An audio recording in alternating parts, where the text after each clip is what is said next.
Shalom sahabat Mitra Rema.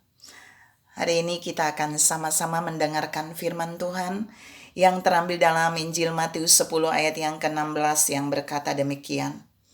Lihat, aku mengutus kamu seperti domba ke tengah-tengah serigala. Sebab itu hendaklah kamu cerdik seperti ular dan tulus seperti merpati. Demikianlah firman Tuhan, dan firman ini akan sama-sama saudara dan saya renungkan di hari ini yang saya beri judul Tulus. Saudara yang saya kasihi dalam Tuhan Yesus Kristus, ayat yang tadi saya baca merupakan pernyataan Yesus Kristus kepada para muridnya, dan tentu saja untuk saudara dan saya bahwa waktu dia mengutus saudara dan saya di tengah-tengah bumi ini, dia mau kita menjadi orang yang tulus seperti merpati. Kata tulus seperti merpati itu artinya tidak bernoda, tidak ada kelicikan, dan tidak ada modus-modus negatif di dalam hati saudara dan saya waktu dia mengutus kita. Jadi harus tulus seperti merpati, bersih, murni. Tidak ada modus, tidak ada kelicikan.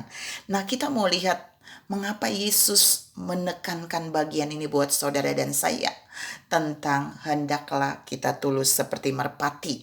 Kita mau lihat tentang kata tulus ini, ada 3 poin yang mau di-share pagi ini buat saudara tentang tulus. Yang pertama kita bisa lihat di dalam Mazmur 11 ayat yang ke-7b, saya bacakan buat saudara. Orang yang tulus akan memandang wajahnya. Wajahnya nih wajah Tuhan. Jadi poin pertama, jika saudara dan saya hidup tulus, maka yang pertama, kita adalah golongan orang-orang yang akan mengalami pertemuan pribadi dengan Tuhan sangat mudah. Mengapa? Karena ketulusan itu akan membuat kita mendapat akses untuk mengalami pertemuan dengan Tuhan secara pribadi tanpa ada penghalang. Lihat bagaimana Musa disuruh Allah untuk naik ke gunung, dan Musa selama 40 hari mengalami pertemuan dengan Allah di gunung. Kenapa? Karena Musa memiliki hati yang tulus. Tuhan mau saudara dan saya menangkap bagian ini.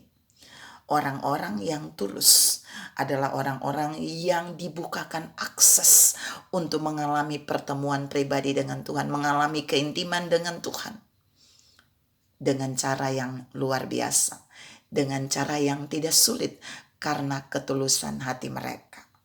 Yang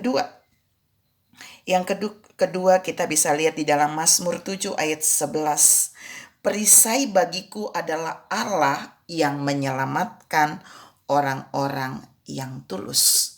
Jadi kata menyelamatkan itu meluputkan. Jadi ketika saudara dan saya hidup tulus, hati yang murni, tidak ada modus, tidak ada kelicikan, kita akan menjadi orang-orang yang diluputkan Tuhan dari jebakan-jebakan orang fasik, bahkan jebakan-jebakan iblis. Saya ulangi, waktu kita tulus, kita akan menjadi orang-orang yang diluputkan Tuhan dari jebakan orang-orang fasik yang mau menjatuhkan kita, dan juga jebakan-jebakan iblis. Tapi kalau saudara dan saya hidup curang, hidup tidak jujur, kecurangan dan ketidakjujuran, hidup tidak tulus, dan ketidaktulusan itu akan menjatuhkan kita sendiri. Mari hidup tulus, karena ketika saudara dan saya hidup tulus, maka kita akan diluputkan dari semua jebakan oleh Tuhan. Yang terakhir, yang ketiga, Mazmur 97 ayat yang ke-11 berkata, terang sudah terbit bagi orang benar dan sukacita bagi orang-orang yang tulus. Jadi di situ orang benar dan orang tulus itu dianggap paralel, sama. Ada terang yang terbit bagi orang-orang yang benar dan orang-orang tulus. Dan ada juga sukacita. Tuhan mau bilang di poin yang ketiga ini bahwa waktu saudara dan saya tulus, maka terang atau kemuliaannya, hadiratnya akan memenuhi kita, akan melingkupi kita, akan membentengi kita. Dan sukacitanya akan mengalir kepada kita. Jadi di poin 3 ini, terang kemuliaan hadiratnya akan terbit atas kita, akan menaungi kita, akan melindungi kita, akan membentengi kita, akan menjaga kita.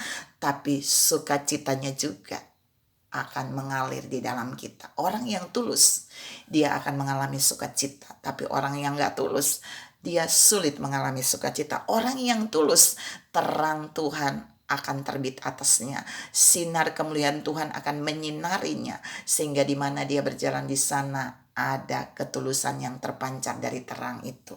Tuhan mau bilang buat saudara dan saya pagi ini, mari hidup tulus seperti merpati. Supaya yang pertama, kita bisa punya akses untuk mengalami keintiman pertemuan pribadi dengan Tuhan. Yang kedua, dia bisa meluputkan kita dari banyak jebakan. Dan yang ketiga, dia bisa menyinari kita dengan hadirat, membentengi kita dengan kemuliaannya, dan melimpahi kita dengan sukacita. Tuhan memberkati saudara berlimpah. Salam menjadi orang-orang yang tulus. Amin.